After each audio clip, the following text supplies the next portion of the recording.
성경에서 그 참 재미있는 장면으로 제가 꼽고 있는 한 부분을 좀 오늘 얘기 나눠볼까 합니다. 여러분 그 창세기 15장에 아브라함과 하나님께서 대화하는 장면 보셨을 겁니다. 아브라함아 두려워 마라. 나는 너의 방패고 지극히 큰 상급이다. 이렇게 말씀하시니까 하나님의 그 참 거대한 스케일의 어떤 복을 주시는 말씀 앞에서 아브라함이 뭐 이런 얘기를 해요. 주 여호와여 뭘 내게 주시려나이까 나는 무자하오니 나의 상속자는 이 다메섹 엘리에셀이니이다. 주께서 내게 씨를 안히 주셨으니 내 집에서 길린 자가 나의 후사가 될 것이니다. 지금 이 대화는요. 하나님이 아브라함에게 자신만만하게 이렇게 얘기하시는 거예요. 아브라함아 두려워하지 마. 나는 너의 방패고 너의 지극히 큰 상급이야. 자신을 딱 이렇게 보여주시면서 내가 너의 복이야. 이렇게 쫙 이렇게 웅대한 뭔가 이 말씀을 하시는 거예요. 그런 스케일의 말씀을. 근데 듣는 사람이 시큰둥합니다. 근데요. 뭐 하나님도 내 상급이고 다 좋은데 근데 제가 자식이 없거든요. 이렇게 얘기하는 거예요. 뭐 쉽게 얘기하면 이제 아버지들이 아들한테 야 이 녀석아 이거 다 네 거야. 이 재산 다 네 거야 임마. 열심히 공부해. 막 이제 이렇게 얘기를 하는데 아들이 가만히 있다가 내 아버지 근데 그 티셔츠 하나 사주면 안 돼요? 이렇게 얘기하고 있는 것 같은 이 차이가. 이게 지금 창세기 15장 앞의 내용입니다. 그러니까 아들은 이 내 수준, 내 상태에서 가장 실존적인 어려움, 지금 당면에 있는 나의 가장 배고픈 목마름, 이게 해결이 돼야 되고 하나님은 모르시겠어요? 아시겠죠. 근데 먼저 대화를 꺼내실 때 아브라함아 너 아들 없어가지고 많이 속상하지? 좀 이렇게 나오시면 좋잖아요. 근데 그렇게를 안 하시고 아브라함아 두려워하지 마. 나는 너의 방패 너의 상급이야. 뭐 이렇게 얘기를 하시지만 아들은 그냥 감사해요. 근데 왜 아버지 왜 저한테 애를 안 주세요? 이렇게 얘기하는 거예요. 자, 그러자 4절에서 하나님이 그때서야 그런 말씀을 하십니다. 얘야, 그 다메섹 사람 엘리에셀은 네 후사가 아니야. 자, 엘리에셀은 즉 종은 너의 후사가 아니다 라는 부분은 명백해졌습니다. 지금 그 사람은 네 후사가 아니다. 그 다음 문장은 이렇게 나와 있습니다. 네 몸에서 날 자가 네 후사가 되리라. 종은 아니야. 네 몸에서 나오는 너의 씨가 후사가 될 거야. 이렇게 말씀하셨습니다. 자, 그러면 이제 첫 번째 문제가 하나 해결이 됐어요. 일단 종을 후사로 삼는 문제만큼은 해결이 된 겁니다. 내 몸에서 씨가 나온다고 그랬으니까 아브라함의 가슴속에 소망이 확 일어나죠. 그래. 내가 자식을 낳겠구나. 이렇게 하나님과 아브라함 사이에 그 부분에 있어서 어떤 소통은 분명해졌습니다. 내용이 분명해졌어요. 약속이. 자, 근데 15장에서 이제 이러한 사건들이 있고 난 다음에 16장으로 가는데요. 여기서 이런 얘기가 나옵니다. 첫 절부터 아브라함의 아내 사레는 생산치 못하였고 그에게 한 여종이 있으니 애굽 사람 하갈이라. 그러면서 2절에 대뜸 사레가 아브라함 남편에게 이런 얘기하는 장면이 나옵니다. 여호와께서 나의 생산을 허락지 아니하셨으니 원컨대 나의 여종과 동침하라. 내가 혹 그로 말미암아 자녀를 얻을까 하노라 하매 아브라함이 사레의 말을 들으니라. 아브라함의 아내 사레가 그 여종 애굽 사람 하갈을 남편 아브라함에게 처불어 준 때에는 아브라함이 가나안 땅에 거한 지 10년 후이었더라. 자, 가나안 땅으로 와가지고 10년간 자식이 없는데 하나님께서 15장에서 네 몸에서 날짜가 후사야 이렇게 얘기했으니까 아브라함이 기다렸겠죠. 근데 16장에 가니까 사레가 내 몸에서는 도저히 이제 애를 가질 수가 없다. 굉장히 시간이 촉박한 거예요. 사람은 사람의 시간의 때가 있잖아요. 어떤 생물학적 기능을 할 수 있는, 생리적 기능을 할 수 있는 그 시간이 정해져 있으니까 얼마나 마음이 조급하겠습니까? 그러니까 방법이 없다. 당신 몸에서 날짜라고 그랬지 내 몸에서 날 거라고 안 했지 않느냐. 저는 여기서 이런 대화가 오고 갔다고 봅니다. 우리가 하나님의 말씀의 약속을 딱 받았을 때 이것이 이제 이루어지지 않게 되면 생각에 어떤 분화가 일어납니다. 어떻게 분화가 일어나느냐. 우선 15장 4절 그 사람은 너의 후사가 아니다. 즉 그 종 엘리에셀은 네 후사가 아니다. 네 몸에서 날 자가 네 후사가 되리라. 자, 네 몸이라고 그랬습니다. 즉 아브라함의 몸. 근데 16장에 오면은 이제 사례가 어떻게 하나님의 말씀을 해석하기 시작하냐면 네 몸, 즉 아브라함 당신 몸에서 날 자라고 그랬지. 내 몸에서 난다고 안 했다. 그러니까 나는 이제 기능이 끝나가고 당신까지 그렇게 되기 전에 빨리 내 여종 하갈하고 동침을 해가지고 자손을 보자.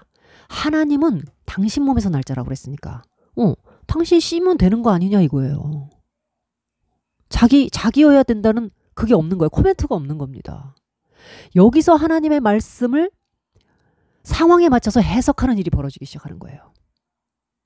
약속은 이루어져야 돼요. 그 약속은 영원 무궁한 능력이 있습니다. 하나님의 말씀은 하나님 자신이기 때문에. 그러나 인간은요, 그 말씀을 받았다 할지라도 그 말씀이 이루어질 수 있는 때가 내게 한계가 있다고 생각해요. 내 시간이 있기 때문에. 그러니까 하나님의 말씀보다 이 말씀이 이루어질 수 있는 어떤 터전이 되고 한계가 되는, 한계 지어지는 나라는 사람에게 이루어져야 되잖아요. 그러니까 내가 가지고 있는 한계 안에 하나님의 말씀을 담아야 되니까 해석이 일어나요. 타협이 일어나는 겁니다. 당신 몸에서 날자. 그러니까 내 여종 하갈하고 동침하라. 하나님이 나라고 안 했다. 저의 인생에도 돌아보면 참 이런 일들이 많았던 것 같아요. 자, 이렇게 해서 아브라함과 하갈이 동침을 했습니다. 그래서 하갈이 잉태를 했죠. 그리고서 그 여주인을 멸시합니다. 그래가지고 또 여종을 내쫓고 울고 불고 싸우고 하갈은 이제 임신을 한 상태에서 도망 나갔는데 또 하나님께서 네가 아들을 낳을 거다. 그리고 하나님께서 네 고통을 들으셨다. 이 약속을 또 다 해주세요. 그걸 또 돌려보내십니다. 하나님이. 아브라함의 씨니까. 여기서도 하나님께서 딱히 말씀 안 하시죠? 지금 아브라함한테. 근데 이제 이 일이 언제쯤 정리가 되냐면 17장에서 아브라함 99세에 하나님이 나타나셨습니다. 근데 이제 여기서 15절에서부터 하나님이 아브라함에게는 아브라함이라 하고 그 다음에 사라에게도 사라라고 이름을 바꿔주시면서 그 안에 사라에 대한 약속을 하세요. 내가 그에게 복을 주어 그로 아들을 낳게 해주겠다는 거예요. 그리고 그에게 복을 주어 열국의 어머니가 되게 하겠다는 거예요. 그러니까 이제 17절에 아브라함이 엎드려 웃으며 심중에 이르되 100세 된 사람이 어떻게 자식을 낳을까? 사라는 90세니 어찌 생산하리요? 그러니까 자기가 좀 젊었을 때 낳은 거잖아요. 하갈한테서 이스마엘은. 근데 이제 자기가 지금 99세에 나타나가지고 주님께서 그러고는 자기는 이제 100세가 될 거고 사라도 지금 나이가 몇 세? 90세. 네, 90세인데 어떻게 자식을 낳느냐는 거예요. 그러면서 이스마엘이나 하나님 앞에 살게 해주세요. 이제 이렇게 얘기하죠. 근데 하나님께서 이렇게 다시 한번 확증을 해주십니다. 아니라 네 안에 사라가 정녕 너에게 아들을 낳을 것이다. 그리고 너는 그 이름을 이삭이라고 하라.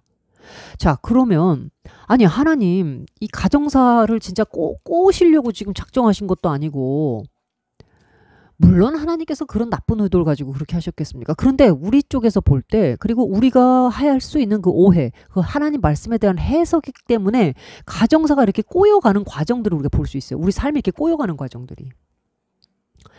지금 여기서 하나님은 17장에서야 비로소 아니야 사라에게서 애가 나와. 사라에게서 애가 나온다. 그리고 아이 이름을 이삭이라고 해라. 여기서 이렇게 딱 확증을 해주시는 거예요. 확인을. 그러면 애초부터 15장에서 아브라함아 너와 사라 사이에서 아이가 나올 거다. 좀 이렇게 말씀하셨으면 더 좋지 않았을까요? 여러분들 어떻게 생각하세요? 저는 이 성경을 읽을 때 그런 생각을 참 많이 했습니다. 이 상황 벌어지는 거 쭉 보세요. 이스마엘과 이삭이 헤어져야 할 그 슬픈 이별의 장면들도 보면 그리고 하갈과 그 여주인 사라와의 사이에도 갈등이 벌어지는 이 모든 문제가 인간의 때와 하나님의 때의 충돌, 하나님의 약속, 인간의 때, 이 해석과 타협에서 다 벌어지는 문제들이잖아요. 거기서 이 갈등들이. 아예 15장에서 하나님께서 이 소지들을 다 차단해 주시고 너와 사라 사이에서 이렇게 말씀하셨다면 16장에서 사라가 자기의 때가 점점 가까이 오니까 불안하니까 하갈을 드리려고 했을까요? 자신에게서 난다고 했으니까.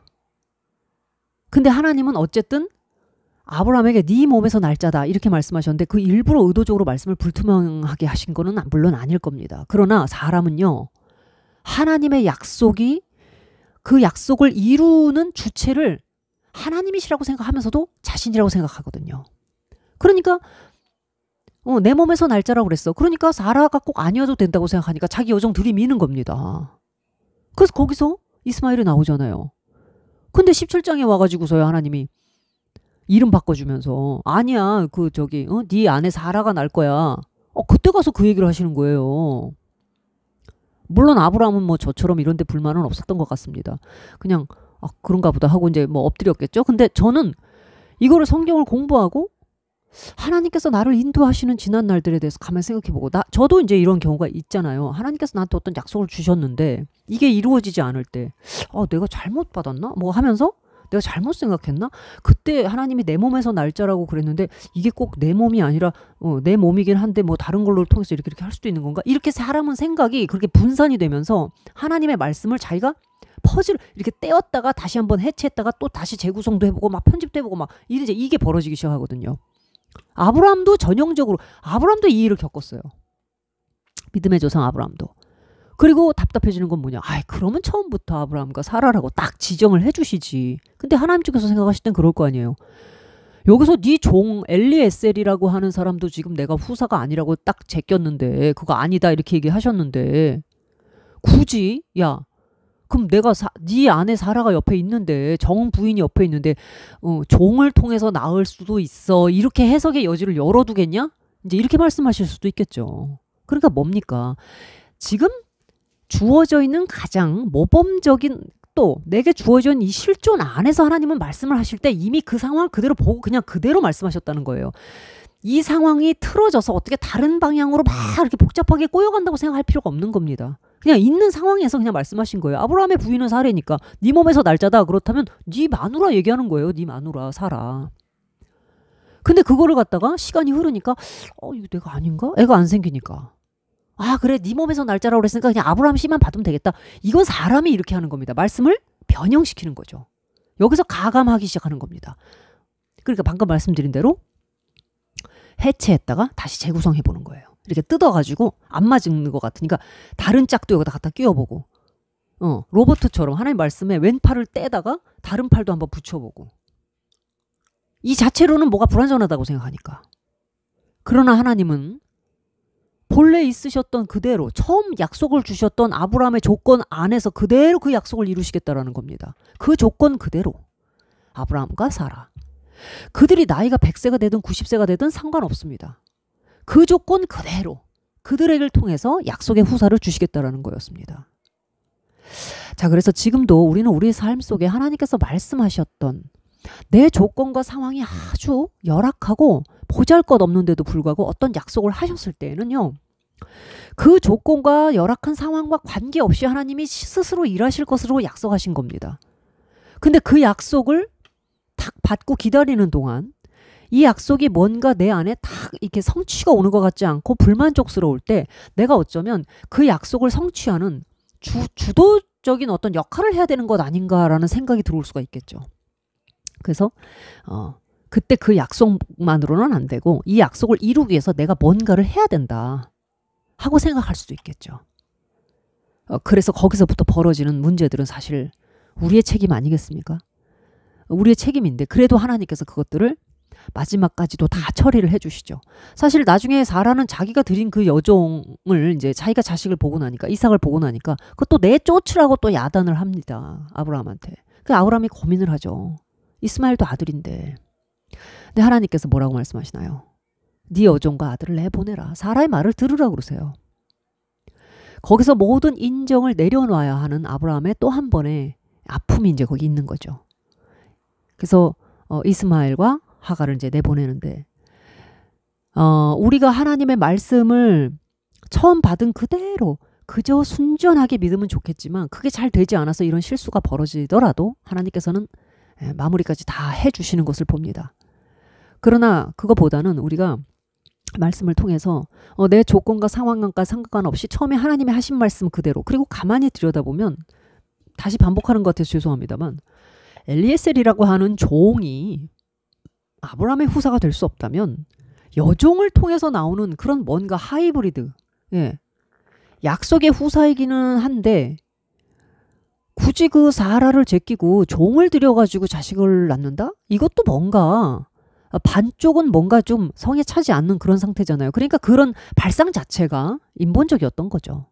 그래서 우리가 하나님의 말씀을 우리가 이루는 것이 우리가 주체가 아니기 때문에 이런 반은 뭔가 약속은 가지고 있는데, 그 뼈대는 가지고 있는데 이루어지는 것 같지 않으니까 이 살을 다 파내가지고 인본주의적 살로 채우고, 뼈대는 하나님의 말씀이라는 틀은 그대로 붙들고, 그렇게 해서 이렇게 변종된 약속을 붙잡고 있는 것은 아닌가, 한번 돌아볼 필요가 있다, 이런 생각이 듭니다. 네, 여기까지 하겠습니다.